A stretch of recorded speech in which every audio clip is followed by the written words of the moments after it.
top to bottom, real quick rundown. We got our AK 5.56. We've announced the 5.56 for the past couple of years, but it wasn't where we wanted it to be. There are features we wanted to add. We went back, added RPK trunnion, last round bolt hold open that functions. It holds the bolt back. You drop the mag, charge it from a button on the other side. Also got an adjustable gas block. This is more for the 300 blackout evolution of this gun that will come later, so that you can tune it suppressed or not suppressed. Or for 5.56 suppressed. Or for 5.56, yeah, if you want to run 223 or 5.56, it tunes the gas a little better. That's it. That'll be, all these are 2020 releases. Coming down the wall, we got our AK-103, which is a true clone AK-103. We have 4 variants. We have fixed stock with an FN cold hammer forged barrel, fixed stock with R hammer forged barrel, and then we'll have a side folding stock with FN barrel and one with R barrel. Down the wall again is the AK-74 pistol. Most people call it a crank-off. This will be 5.45, true crank-off clone, AKS-74U clone. And while we're on that, on the other side of the wall, we've got our 74. It'll be out earlier in the year. This will be later in the year. Both 5.45, obviously both true clones, AK-74 and 74. Yeah, so is this down here you got the Chinese spiker. It's got a fold-out bayonet on the front. Offer this with a fixed or a folding bayonet and a fixed stock, and then an underfolding stock, and then the underfolding bayonet as a double spiker. And then down here is the GF4. So it's our GF3 with a cold hammer forged barrel, drum line as well. Regular 7.62x3.9. This bridges the gap between our GF3 and our AKE for the guys that wanted a cold hammer forged barrel but didn't necessarily want to pay the premium of the FN. Stuff like that. Other than that, it's GF3, everything inside and out other than that, but with a cold hammer forged chrome line barrel.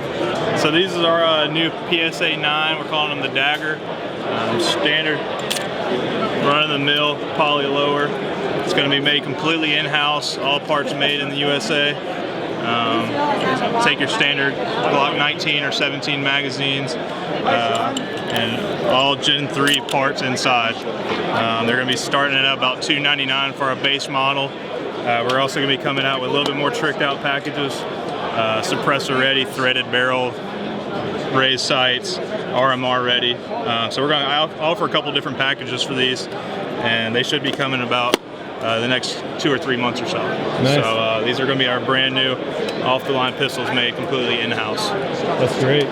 What's the price point on something configured? Obviously, maybe without the RMR, but... Yep, so we're going to do a little bit of a tier system.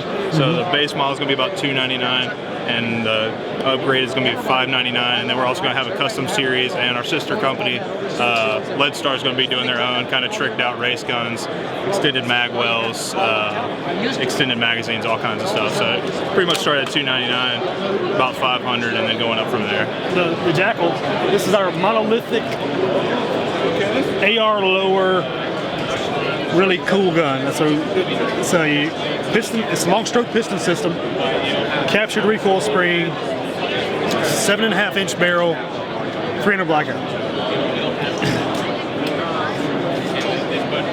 It's got your forward charging handle. It's not reciprocating, so the bolt locks back, charging handle locks forward, bolt drops. I saw before when you opened it up, it's pretty much like a hybrid between like an AK and AR. That's right. That's right. System, which is pretty cool. You have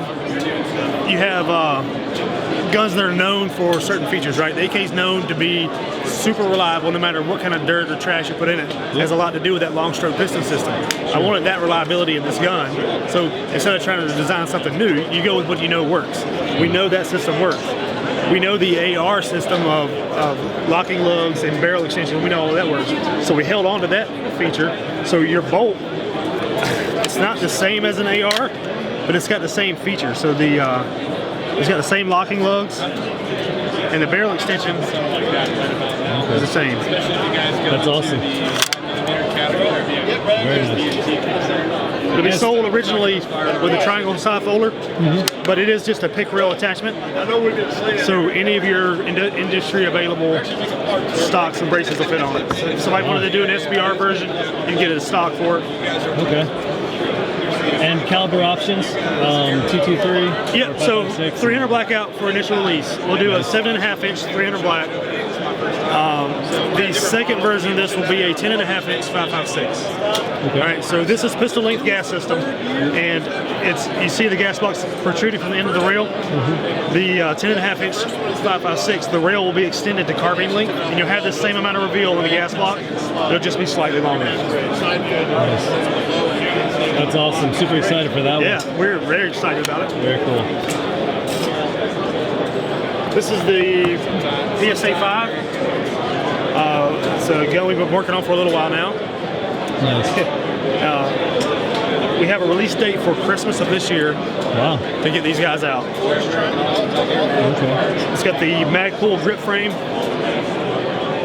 Still uses the MP5 mags. This is still roller delayed blowback. And this is the classic version, right? So this has the standard sights, standard your classic MP5. Then we have the hot rod version. The real deal McCoy. Oh yeah, that's awesome. Very cool.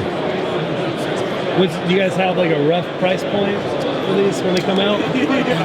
So that's probably two questions that are number one. Yep. The first one is price point and availability. The second one. Price point, I just tell you, significantly less than the nearest competitor with a lot more features. And the timeline, it is 2020. I'll just get out of your way. We got the ARV. It's a Scorpion Mag AR. Kill somebody. This is a proprietary upper and lower set.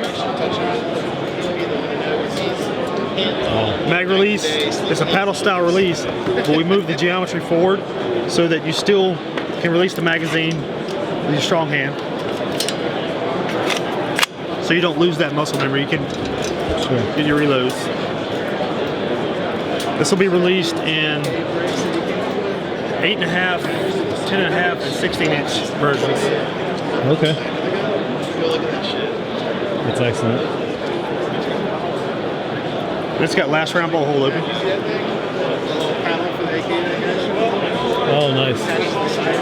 So I know a lot of the AR9s, the bolt won't lock back on those. Right. So, And a lot of that has to do with the Glock magazine.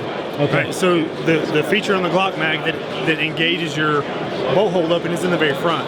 So you have to get your mechanism around the magazine and back to your bolt catch. With the Scorpion mag, that mechanism is in the back of the magazine. So it's where we needed it to be to make that work. Well, thank you, sir. Appreciate it.